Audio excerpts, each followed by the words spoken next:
Hello, my name is Kasper and I'm Stanley Creative, and welcome to this devlog of Rocket Explorer 0.9. Let's get into it. So, I've basically been working on one thing for the entire month, and that's due to two things. One, it's a big thing, and two, I've also been doing a lot of other stuff. Animations and such. You might have seen that. But before we talk about that one big thing, there's just some small things that I did. For example, let's say you have an Atlas V. One problem was if you toggled all the different stages and the fairing, on some of the rockets the interstage would still be there because I hadn't set it to be part of one of the stages. So now on every single rocket the interstage will also disappear when you do that. So it's just not an interstage hanging in the middle of the air. Some of the other stuff includes I fixed some stuff on the Falcon 9. The Falcon Heavy now has the extended fairing, better landing legs. The model wasn't very good, so now it's better. The Electron is a little bit updated and stuff like that. So small improvements here and there. And actually, here's a big thing, but it's not the big thing I was talking about. If you're playing on VR, now it should be better with the controls. If you were on a Vive or an Index or an Oculus Rift S or something, now the controller mappings should be working, and if they were working before, they should be better than before. So before I hadn't done the mappings for the different headsets. I thought that the Steam VR would just do it sort of automatically.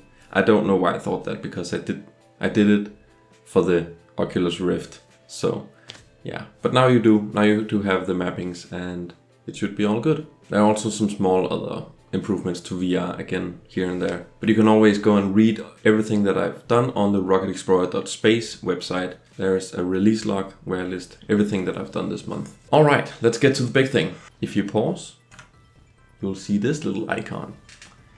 And guess what that does? Hell yeah! Photo mode. Yeah, so if you support me on Patreon, you might have seen my little mid-month video where I talked about this and some of the challenges, and if you didn't, support me on Patreon. Hey. So yeah, this is quite a big thing. So you can do some different stuff. You can fly around and you can hold shift to fly fast around. You can change the field of view like that. You can zoom and make it look like a helicopter or something. If you were to launch, you can also change the speed. So you can go all the way down to completely stopped. You can have it launch in slow-mo and stuff like that. Only in the photo mode. You can press F2 to hide the UI. And then you can take a photo. So, if you click like that, right click, you'll get this pop-up and it'll tell you where it saves.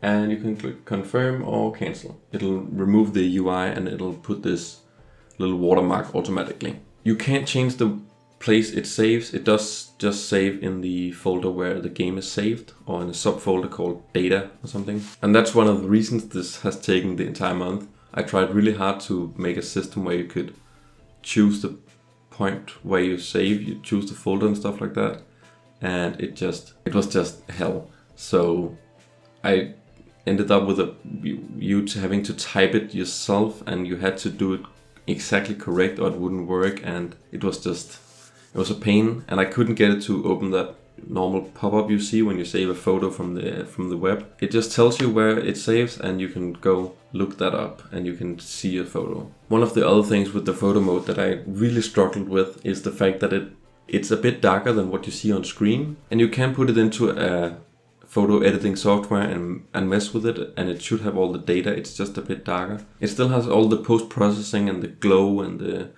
flames and stuff like that. So that's all good. I couldn't mess with that. It's just because it saves it in a different color format. And there's more to the photo mode. So up in the corner you might see there's some different cameras. When you've chosen a rocket, you can click 1, which is this camera you see now, and you can click 2 and 3.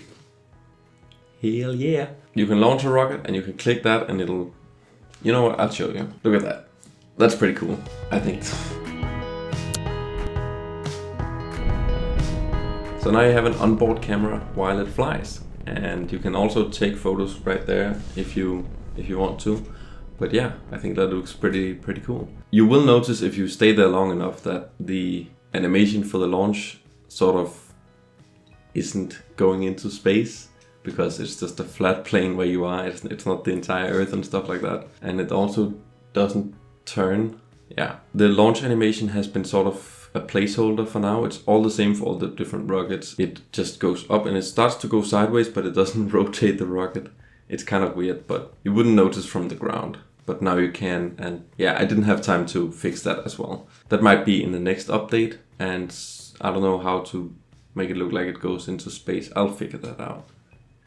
You can see it now, it looks stupid. And yeah, that's the photo mode. I think that's it for that. And now when you launch, you'll see that there's also some water vapor. That's another small thing that I did, because why not? I think it adds to the experience. I think that is essentially it.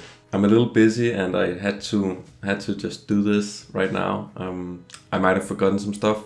If you don't feel like you have a complete view, or you feel like I missed something, which I don't know why you... Anyways, you can check the release notes in the description down below and see all the different stuff I made. And if you want to support me and this and all the animations I do, you can do that down below. Support me on Patreon. It would really mean a lot. This has become sort of my job, and it's kind of weird, and I love it, and I love you, and it's amazing. I don't know what to say. It's crazy. And I just need to thank my producer level patrons, Dodd, NielsNB, Felix, Schlang, Anush, Patel, Andrew Law, Marcus House, TJ Cooney, and Adrian, Kougianos. Thank you guys so much. And yeah, I think that's it for this devlog. Thank you guys so much for watching. This has been an amazing journey. I will just end this by saying I am starting university in a couple of days, and that's really exciting. And this will continue to be my student job. So I'll just continue working on Rocket Explorer and animations for you guys, and your support on Patreon is vital for me to, yeah, make it my student job. So thank you guys so much. It really means a lot. And yeah, I'll see you next time. Bye.